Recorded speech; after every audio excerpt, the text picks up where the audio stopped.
Let's begin with the Greater Accra Regional Hospital that has conducted a groundbreaking surgery which enables the senses of patients to stay awake and functioning whilst the process is ongoing. The process, called brain mapping surgery, will also ensure the surgeons find the exact places where the tumors are found, remove them without affecting any other tissue, and also ensure any senses which is affected during the surgery are corrected before it's over. Hannah Odami was at the facility when the first of its kind of surgery was conducted and has filed this report.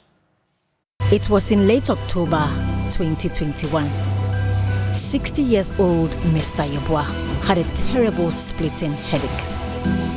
After some days of enduring the pain, which painkillers could not heal, he began to have difficulty walking. Even when it started, I used to go to work. But coming back home or going, that's where the leg problem comes. If I walk from here to this, I have to find some place to sit. I have to relax more before I get up again and then continue with this. Initial scans did not indicate any life-threatening issues, but the pain lingered on. It was at the Greater Accra Regional Hospital that doctors detected that Mr. Yeboah had a tumor in his brain. To be able to remove it and cause less damage to vital structures, we needed to do what we call brain mapping and stimulation throughout the surgery. And this is something we usually don't do here in Ghana. It's done in other places, and we thought that if we collaborate, we should be able to get this kind of surgeries done, and we did that for the first time in our country. The intraoperative brain mapping. This surgical method will enable the surgical team to find clear borders to the tumors and also remove them. Without the intraoperative brain mapping, the condition will be declared inoperable because the tumor is too close to areas of the brain that control the vision, language, and body movements. Every surgery is different. This particular one is even special, requiring new technology and special dexterity for the lead surgeon and the rest of the team. The next phase of this is how to use the navigation, the neural navigation, to really locate the tumor and use that to do targeted surgery. Okay, so now we have the patient completely, his images, and every point that we touch. And this will also help us during the surgery itself, so we can easily target it, exactly know where the tumor is to get it removed.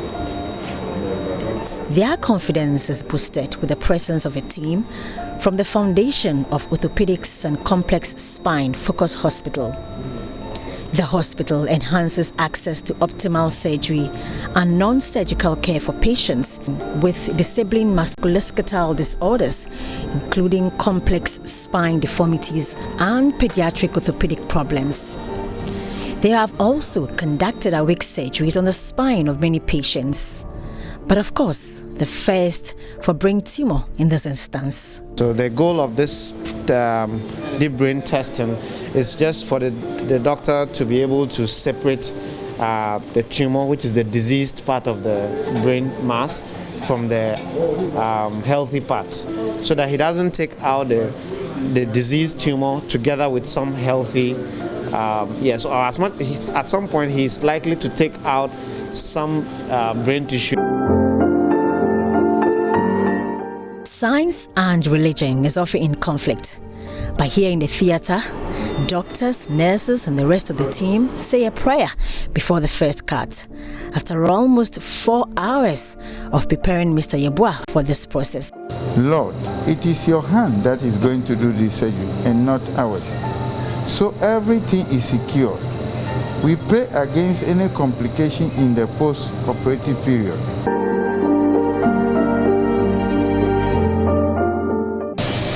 So right now we've exposed the brain and we're going to stimulate the brain to see the different areas.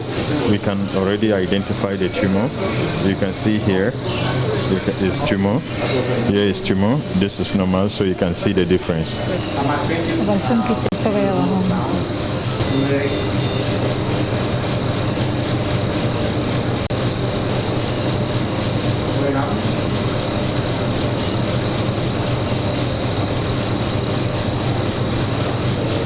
Okay, I've changed position. Try, let me see. Get me a small needle length. After over 12 hours, the tumors, which gave Mr. Yeboah the headaches and also made him almost completely paralyzed, is over. For Mr. Yeboah, getting to work again, hear properly, and not experience headaches is a miracle he will never forget. That's why I first recommended the doctors, the nurses, and the listening that I'm still, they have done a good job on me. Dr. Kaba says the miracle that Mr. Yeboah is enjoying now can also happen in the lives of many others like him. Realistically, Ghanaian medical personnel, they are highly qualified with the same abilities as to any other medical personnel in the world. The only restriction that they encounter, or sometimes we, so I don't exempt myself, encounter, is to have this kind of equipment to be able to get things done.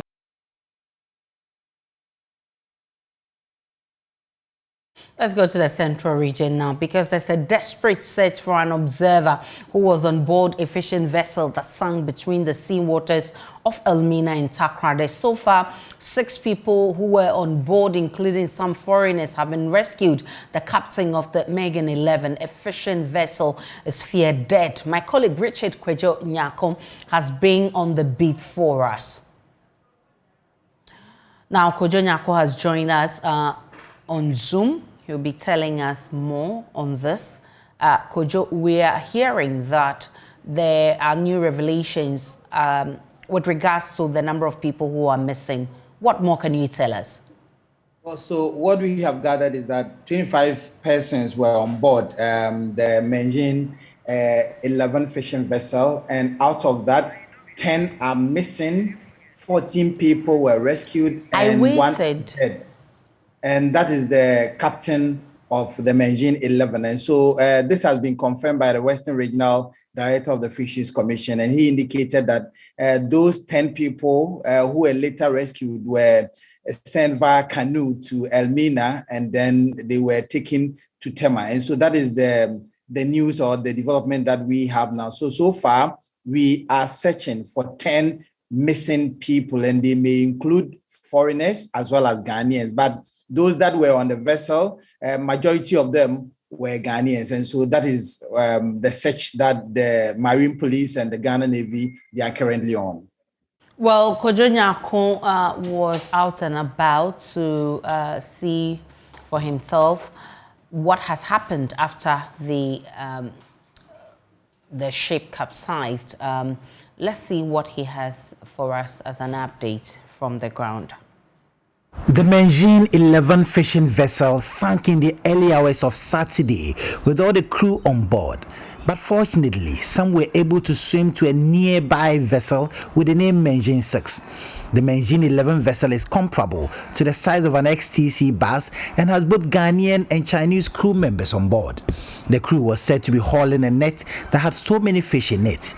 They had some difficulty pulling the net full of fish to the vessel.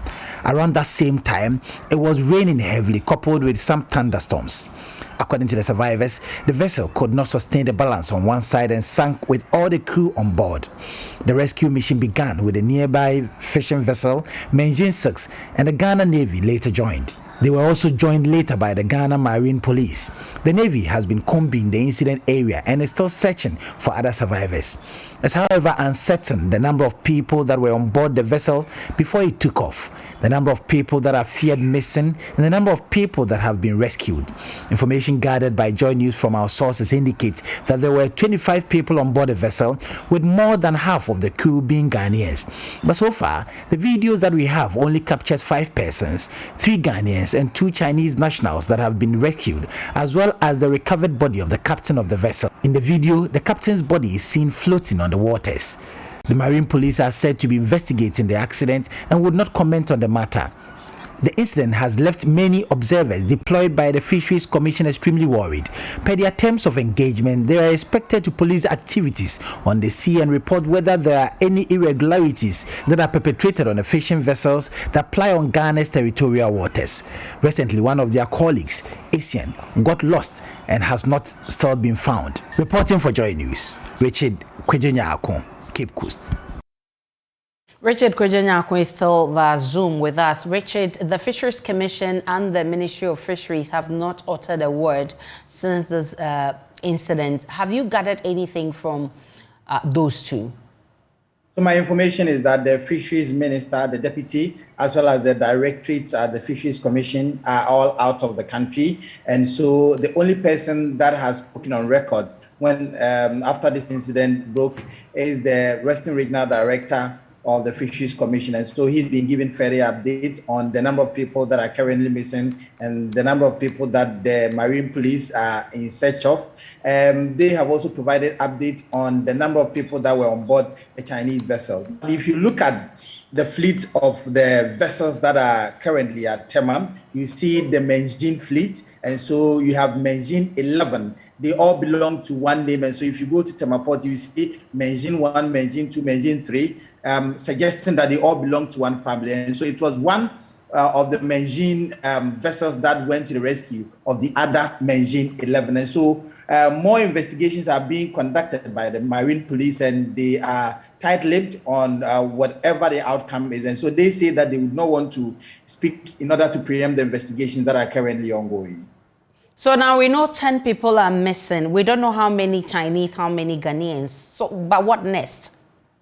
So the onus lies on the Marine Police, because I'm also told that they've been directed by the IGP to intensify their search and intensify the investigation, and then whoever is culpable for whatever has happened, they would have to bring the person to book. And so that is currently what the Marine Police and the Navy are doing on Ghana's territorial waters. They are combing the area just to see that there will be more survivors that will be found, or they will recover the bodies of these 10 people. We would not know the number of Ghanaians that were on that vessel. We would not also know the number of foreigners that were on board that vessel. But what we do know is that the number of Ghanaians in that vessel were more than the number of the foreigners who were on board that particular vessel. And so that is currently what is at play here. Richard Kwejenyako is our correspondent in the Central Region. We'll bring you more in our subsequent bulletins on this vessel. Transport fares are up by another 20%, leading to commuters having to make further financial adjustments. I'm wondering whether the surge in fares will ever end. Speaking on the AM show, spokesperson of the Concerned Drivers Association, David Aguado, justified why they are unable to work with the previous fares. Spare parts have increased. The fuel itself, lubricant, okay, and then tires. Let me start it from here. Let me use the most common cars that you can see on our road these days. The Benz bus that we call Sprinter buses. And then Toyota H. These two cars, I'm going to use them as an example. Sprinter bus engine was sold at let me use the old currency, because for this place, I normally call the old currency, 110 million. Now it's going for 140 million engine. So 110 to 140. 40. So basically 11,000, now 14,000. Exactly. Okay. When you come to launch up of the same Sprinter bus, it was going for 130 or 140, but now it's 220 and 240 respectively. Okay. The same car, gearbox It was going for 1,005. Now it's 3,400. 1,005 to 3,400. That's an increment of about 1,900 cedis. Yes. Steerage, Backhazel, even the plate that they use to mold, when we're going to body works, we use the governance plate that we buy. Right. Have also rise abnormally. Formerly, it was 140, but now it's 320. 140 to 320. Right. 180 cedis on top. Yeah. Okay. So when I want to mention the past, let me go to the same Toyota Haze that I called for you. Toyota Haze that we normally call Toyota Fish in our circle. Toyota Fish, the engine was 9,000. As I speak with you, it's 13 and 14,000. 9,000. But now it's 13,000 and 14,000 respectively. But energy expert Kwejo Poku says the unilateral increase in fares by the transport unions cannot be justified considering the fact that they have recently had an increase of 15%. On the 23rd of February, there was a 15% increase in fares across the country. Are you aware of that? Hello? I'm listening to you, Kojo. Go ahead. Yeah, I'm just trying to come because we had this thing where you're saying since last year there has not been any increase. I'm saying that. Kojo, don't misquote me. I stated categorically when you made mention of that, I corrected and said that it is not that there has been no increment. I said I was referring to major increments. So there has been 15% increase in fares in February. Right. Okay. Now, nobody is denying. I have a car, you have a car. We all go and buy these cars, and we know how much prices are inching up.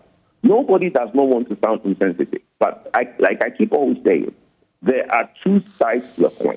One side is that, look, if we do run a business and there are challenges that we face, everybody does the same thing with their business. You adjust a few things here and there and see how you can basically get by. In February, you had a 15% increase. Now, between February and now, agreed, there has been a little adjustment in the fuel prices. Now, based on what your operations are, you have to sit with government, who basically, which Ministry of Transport, who mediate some of these things within the unions and ourselves, to have that conversation. You cannot unilaterally increase prices. But because if we want to keep saying things that are going up, shock absorbers and all these things, I know you know, because you buy them as well.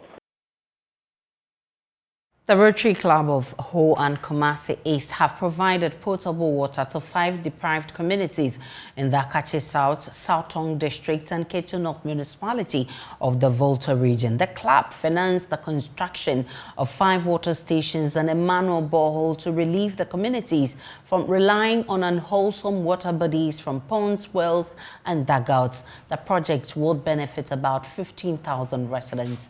There's more in this report.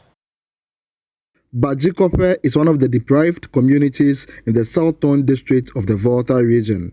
Residents in this agrarian community lack access to potable water. They rely on water from ponds for domestic use. Normally, we travel long distance, about 2 to 3 kilometers, to fetch water for our livelihood.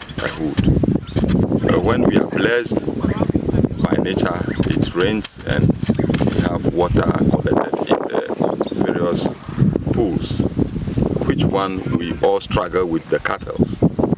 So we are pleading with benevolent societies, philanthropists, who may come to our aid to provide us with potable drinking water. Fortunately, the Rotary Club of Ho and Kumasi stepped in to salvage the situation by constructing a manual borehole in the community. The president of the Rotary Club of Ho, Eric Bonte, said he acted on a request by the former Akache North District Chief Executive, James Gunu, some 3 years ago. And when he told me about this, I came to the community to see actually if there's a need for what he's requesting for. What I saw was really pathetic, and I had no option that within all the effort I need to be able to, or the Rotary Club of Ho needs to be able to do this. And so when I became the president of the proposed the project to the club and they accepted it. This is where we are today. I'm happy to see the borehole drilled, fitted with hand pump for their use. The community, after appreciating the gesture, put forward another request. However, we are again appealing to the philanthropists around, any other individual who can come to our aid by providing a mechanized one for us so that it will be easy for our use. Bokuve Dukbukope, Apata, and Tupakope underserved communities in the Ketu North Municipality and Akachi South District were also provided mechanized water stations furnished with water reservoirs. This brings to an end the era of relying on unwholesome water bodies. The president of the Rotary Club of Kumasi, Nana Ayensu, appealed to the communities to maintain the facilities. We have a maintenance culture, a non-maintenance culture in this country. And it's one thing that we try to appeal to communities that we help. Let us try and sustain this project such that it will be of use to the generations yet to come, so that they can also enjoy water, since water is life. The project, which costed about 320,000 cedis, would serve over 15,000 residents in the beneficiary communities. Fred Kwame Asari, JoyNews. Newly inducted Vice-Chancellor of the Dr. Hilary Mann Technical University, Professor Elias Nota Konadeb Soli has lamented the lack of accommodation for students and staff of the university. He noted the Technical University is the only one in the country without a hostel facility or hall of residence, which has affected not only the low enrollment figures, but also prevented them from socializing and learning new things from each other because of their scattered settlement. The ceremony at the Dr. Hilary Mann Technical University was in twofold. First was the investiture of the first Vice-Chancellor of the university, which was preceded by the graduation of 311 students. Professor Elias Nota Konadeb Soli is taking over from Professor Emmanuel Mafo Owusu, whose reign was characterized by industrial unrest and protracted litigation between him, the governing council, and some labor unions of the university. Professor Soli, aware of the deep-seated rift that existed in the past, which halted academic activities, hoped to move above them, mend fences, and prevent such occurrences in the future. Among the 6 things on his to-do list are promoting good governance, making himself available, and consulting all relevant bodies on issues of mutual interest. Administer the university in a transparent manner by establishing the structures prescribed by law in the statutes of the university, backed by the relevant policies, which must also be developed. I will make myself accessible to all stakeholders and consult them on issues of mutual interests. Wanting warrant for authorities and students of this university has to do with hostel facilities for the university. Since its establishment, they have not gotten any hostel facility of their own. As a result, students commute from their homes or private hostels to the university. The new Vice-Chancellor therefore saw it as a necessity and appealed to the government and other benevolent organizations to come to their aid. For the hostel project in particular, we want to say that it's a major challenge facing us as a university, and it's really creating a lot of inconvenience for our students who have to commute from various places in the municipality to the campus and back. The student hostel project is a 3-story facility that can accommodate about 800 students and 30 teaching assistants. This project was first awarded in 2008 and was terminated in 2020 at 30% completion. The project was re-awarded in June 2013, but the contractor did not mobilize to site, and the contract was subsequently terminated. Mr. Chairman, we want to once again appeal that everything should be done to help us complete this hostel. Upper West Regional Minister Dr. Hafiz Bin Sali noted that government is not oblivious of the challenges faced by technical universities in the country, and for that matter, the Dr. Hillel Limann Technical University. He, however, assured them of the commitment of the government to fixing the challenges. We are aware of the serious infrastructural deficit, including student hostels, faculty buildings, auditoriums, lecture halls, and laboratories, just to mention a few. I assure you of the government's commitment and continued support to this technical university and all other universities in the country. Chairman of the Governing Council, Chief Suleiman Anabela, admonished the graduates to go into the world and impact positively on their immediate and wider communities. Government has spent a lot of the taxpayers' money to bring you to this far. And please do not let this investment go in vain. I have no doubt you have been equipped with the desired knowledge and skills to go out there and impact positively on your immediate and wider communities. Be good ambassadors of the university and lead very exemplary lives wherever you find yourselves.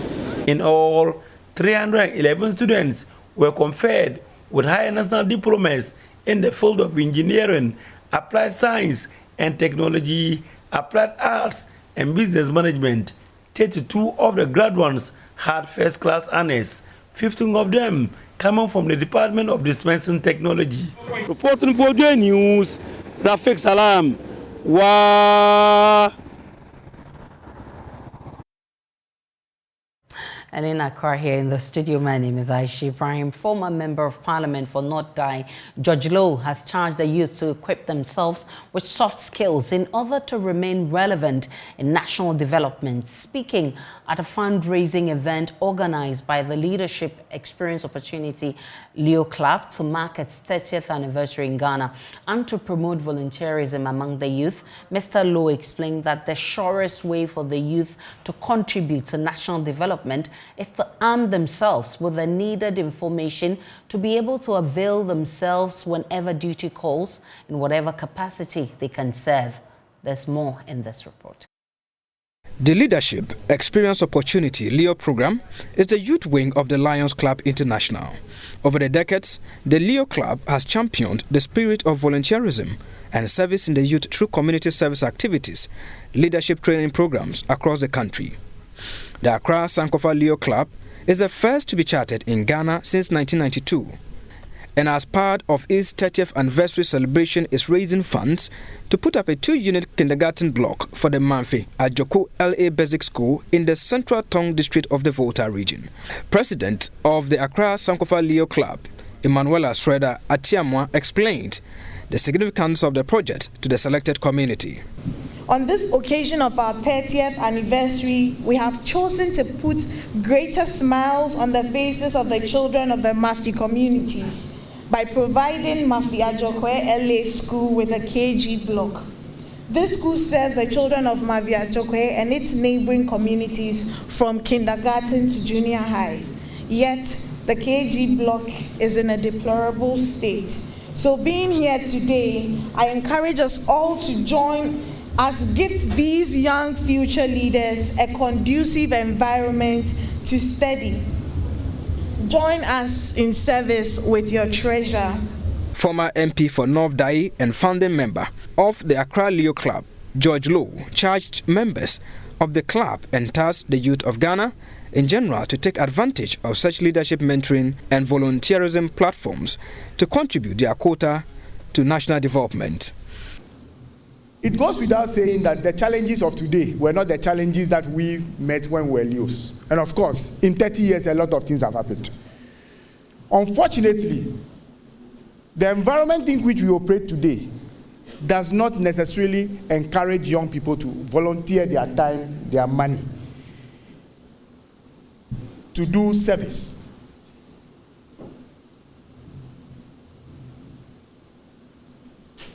And the earlier something is done to go back to basis, the better for all of us. We are in the information age. Without information, you cannot lead. Forget it. Without information, you cannot lead. So I'm entreating you to make yourselves available so that we can motivate you, so that you can develop, so that you can get a passion to deliver. Remember that all the billionaires that we have in today's world became billionaires because they tried to solve problems of mankind. Member of Parliament for the Beneficiary District, Alexander Gabriel Hotoji, thanked the group for the project and promised to support it through to completion. And it's a good news to the people of Central Town. I will pledge 100 bags of cement for a start.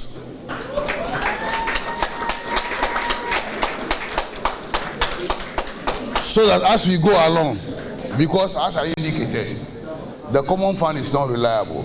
So that as we go along, whatever I should do for us to have a decent environment for our children to study, I will do it. The project is estimated at 20,000 Ghana cedis. At least 5 communities are expected to benefit from the project when completed. Some new members were also inducted into the Leo Sankofa Club. National Blood Service says inadequate supply at the various blood banks remains a big threat and negatively affects efforts in saving lives. Misconceptions about blood donation, outbreak of COVID-19, among others, are said to be contributory factors to the inadequate blood supply. Senior Blood Donor Recruitment Officer of the National Blood Service, Jonas Molly-Belko, disclosed this to JoyNews at a blood donation exercise organized with the Red Cross at Ashaiman to mark World Red Cross Day. The commemoration at Ashaiman was in 2 parts: blood donation and sensitization exercise on cardiopulmonary resuscitation, CPR, by National Blood Service and Ghana Red Cross Society, respectively. The country is said to be able to only meet about 50% of its blood target of 300,000 pints annually. This had direct consequences on saving lives, including bleeding during pregnancy and childbirth complications, severe childhood anemia, sickle cell patients, but just to mention a few. Senior Blood Donor Recruitment Officer of the National Blood Service, Jonas Molly-Belko, is encouraging voluntary donation to help avert such situations. The inadequate supply of blood definitely would affect service delivery, in the sense that as the National Blood Service or worldwide World Health Organization says, we should move to 100% voluntary, which means that people should donate blood voluntary. We shouldn't have a situation where a patient needs blood and would have to depend on the patient's relative or a friend to be able to survive. Blood has to always wait for a patient, not a patient waiting for blood. And when there is shortage, definitely it will affect service delivery, and a lot of people will have to die because there's no blood at various blood banks. And I think that we have a lot to play as individuals, as organizations, to be able to support the efforts of blood donation. A mother is one who can take the place of others, but whose place cannot be filled. In spite of their loving nature, most mothers have had to battle one form of domestic violence or the other. As we celebrate them, yesterday, Chief Executive Officer of HD Plus Ghana, Chiedo Esampo, has been speaking against domestic abuse, especially ones involving women. He spoke at the HD Plus Mother's Day event held in Accra. Marcinomon's report read to you. Mother's Day celebration is marked on the second Sunday of May every year. It is a day set aside to honor all women, especially mothers, all over the world for their love and care. CEO of HD Plus Ghana, Theodore Isampon, expressed worry over violence against women, describing the act as inhumane and advised perpetrators to desist from it. It is wrong for any person, woman or man, to suffer any kind of abuse because of a loving relationship that they're supposed to be in. So that should never happen in the first place, right? And if it happens to you as a person, I think the best thing to do is speak to the authorities and make sure you get the right advice, and speak to family members don't keep it to yourself. Don't hide it, because if you do, it becomes worse, right? So, and I'm sure there are many authorities and bodies out here in Ghana who can help do that. And please, if you are someone who abuses your partner, I don't think that is really cool, because I mean, these are people we love. So there are other ways to resolve disputes in a family. You know, get a HD Plus box, sit down, relax, get a nice movie, watch it, and you know, love one another. He used the opportunity to encourage people to have a feel of the HD Plus decoder. If you're someone who loves good quality, and I'm sure everyone loves good quality picture, please do so. You'll find that you get your most loved TV channels. We have about 19 TV channels that you can watch in crystal clear quality, 5 times better than the standard definition that we get today on our normal TVs, and also with good quality sound. On top of that, if you have a Samsung TV of a certain model, you can watch some of the channels in ultra high definition. And once you're a subscriber to HD Plus, this is when you're able to get the My HD Plus on the go. And with that, you get free data up to 12 hours a month. So please, if you haven't, you're missing out. Do go buy a HD Plus box, call your multi-TV dealer, or go to an Electroland shop and you can pick one up. Also at the event were some users of the HD Plus decoder who shared their experience with JoyNews. We've been on HD Plus for almost a year now, and it's been an awesome experience. I enjoy the clarity, especially when you want to tune into JoyNews. I normally watch Aisha Ibrahim, and you get the clarity very perfectly. HD Plus is the best decoder on the market as at now. When you compare the quality of the pictures, it is second to none. And also some interesting features of the decoder. You can't get it in other decoders. So HD Plus is the best on the market now. I really enjoy the Arcades program. They have one particular channel called Beat TV, which it's one of the main reasons why for me to log on to HD Plus. And then the picture quality is extraordinary. If you have the smart TV or a flat screen TV, which has the capability to give you that high definition experience. So I'm really enjoying it. Mausi Newman's report for JoyNews. We'll take a break for business. When we return, there is more on Mother's Day. Stay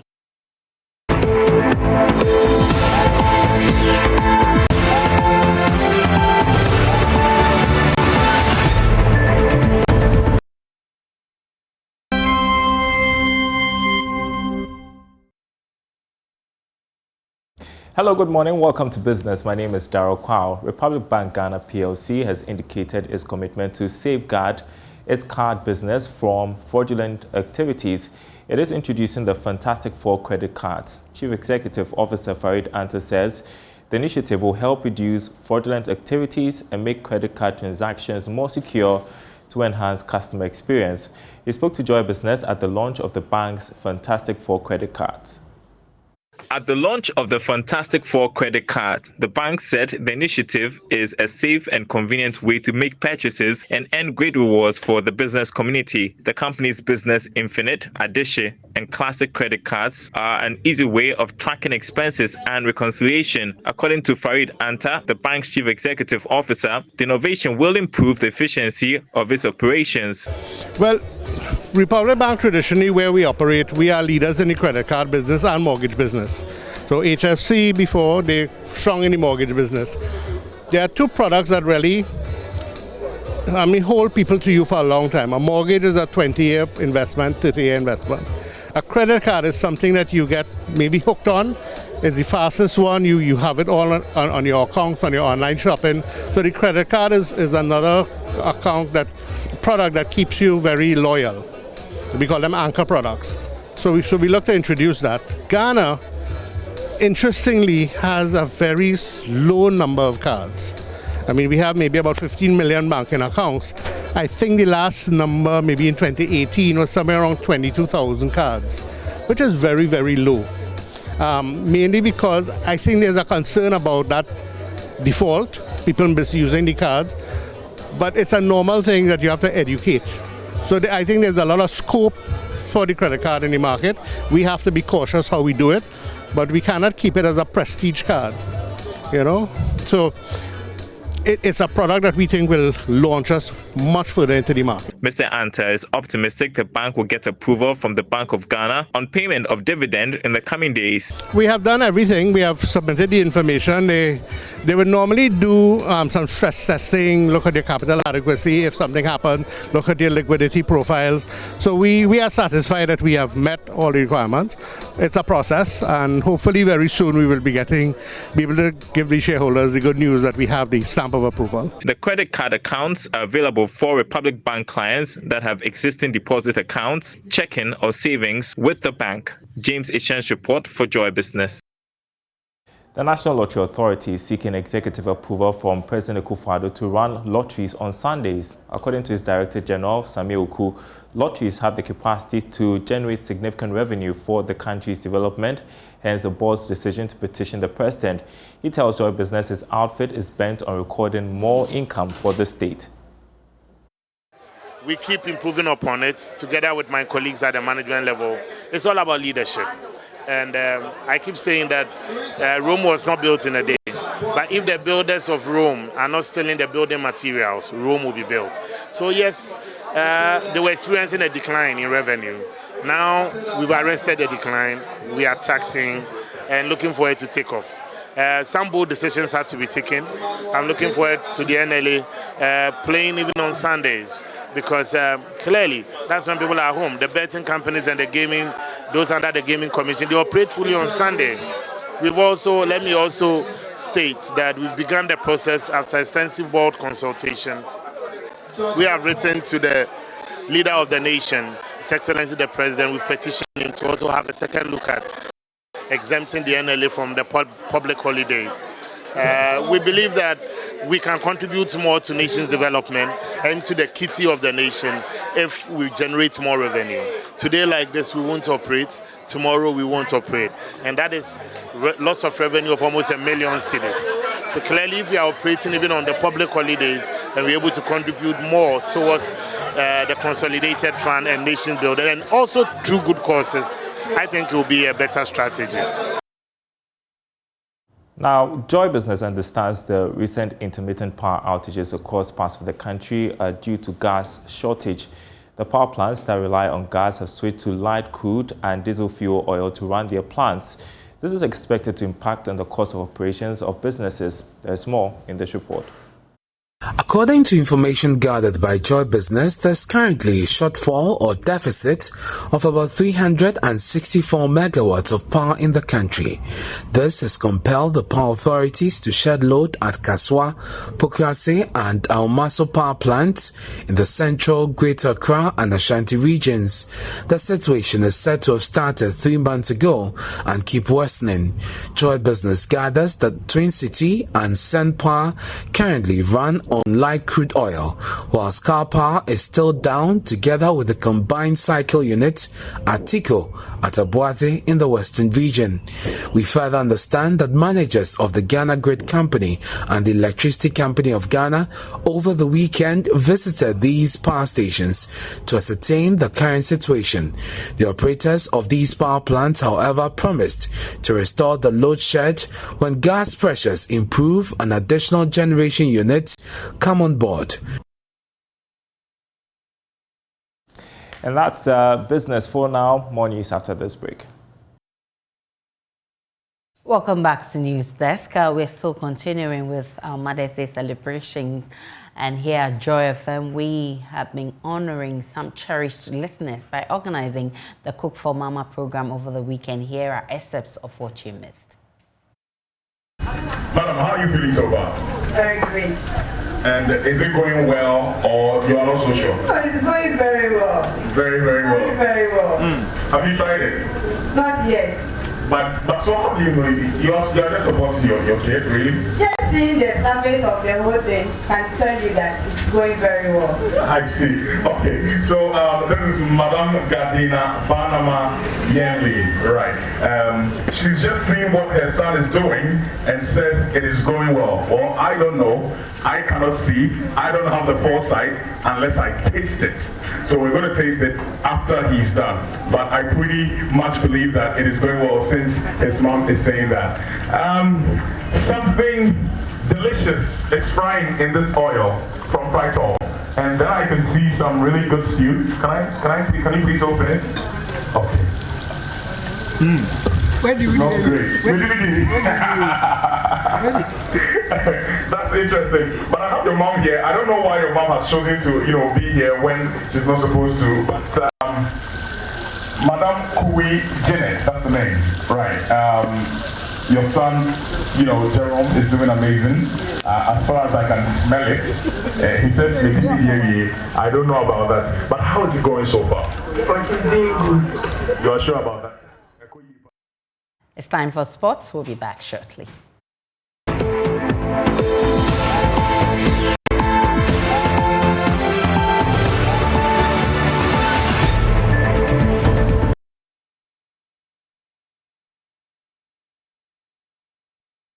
Time now for sports. Lawrence Bedo has joined me here in the studio. Hello, Lawrence. How are you? I'm good. And it's being all the Ghana Premier League. Kotoko playing Adriana Stars and Hearts of Oak, Bechem United. How did it go?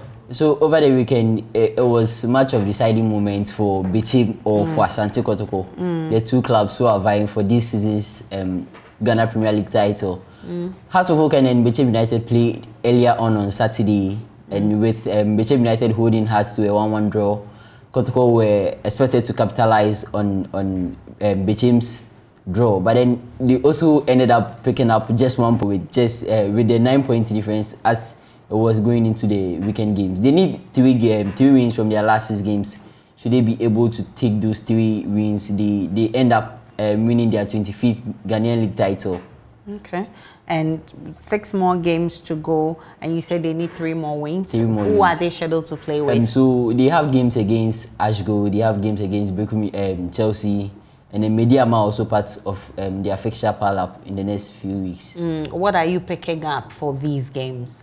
I think it's a tricky moment, but for a team like Kotoko, looking at the players who are likely to return from injury in the next couple of days, Kotoko could wrap up the title anytime soon than probably wait for the last day or the last but 1 game week to wrap things up. So the 3 other teams, no luck for them? Or you don't see Bechem United are too comfortable at home. Okay. But then their away trips has done the damage for them. It's not giving them the push to probably challenge Kotoko as much as we would want.